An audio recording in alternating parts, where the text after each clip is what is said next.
La question du jour est la peur, est-ce qu'elle existe? Bonne question, un petit peu philosophique. Ouais, allez, d'accord, je suis d'accord là-dessus. Je ne peux pas vous le dire le contraire. C'est un petit peu philosophique. Mais mettons les choses dans la réalité. Vous avez peur pour tout un tas de choses. Creusez votre peur. Elle vient forcément de quelque chose. Elle vient d'un événement que vous avez vécu, d'une croyance limitante que vous avez. Ou tout simplement parce que justement, c'est un saut dans l'inconnu. Mais au final, la peur, c'est une projection dans votre cerveau. Il y a l'imagination qui se met en route et qui vous fait donc imaginer, penser qu'une situation, en général c'est mauvaise, pourrait arriver. Ok? C'est que de l'imagination tout ça. C'est l'appréhension d'une situation qui pourrait arriver. Mais en aucun cas on est sûr que ça pourrait arriver. Anticiper, être proactif, ok, je valide. Mais là, il n'y a pas de peur derrière tout ça. Il y a du contrôle. La peur, je vous dis, c'est juste imaginer une situation qui pourrait arriver. C'est de l'imagination, comme son nom l'indique.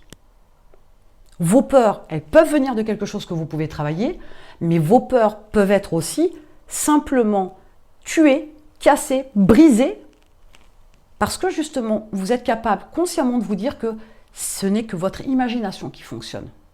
Ce n'est pas la réalité. Vous vous basez sur quoi pour vous dire que votre entreprise va être un échec? Sérieusement? Comment voulez-vous le savoir?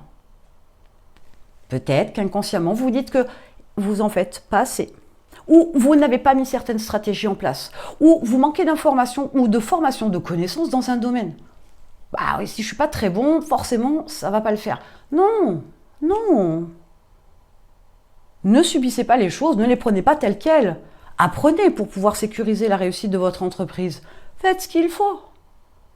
Les choses ne sont pas de fatalité forcément. Les choses ne tombent pas comme ça, toutes faites dans vos mains. No pain, no gain, pas d'effort, pas de récompense. Ah, faut transpirer. Mais vous allez transpirer pour pouvoir défoncer une peur. Vous allez pouvoir défoncer votre imagination en disant non, non, mais là, j'interprète, j'imagine, je pense que, mais la réalité fait que j'ai pensé à ça, j'ai pensé à ça, j'ai pensé à ça, j'ai fait ci, je vais faire ça et je vais être comme ça. Ok, on a sécurisé. Après, on n'a pas la science infuse non plus et on n'est pas médium. On ne sait pas ce que ça peut donner.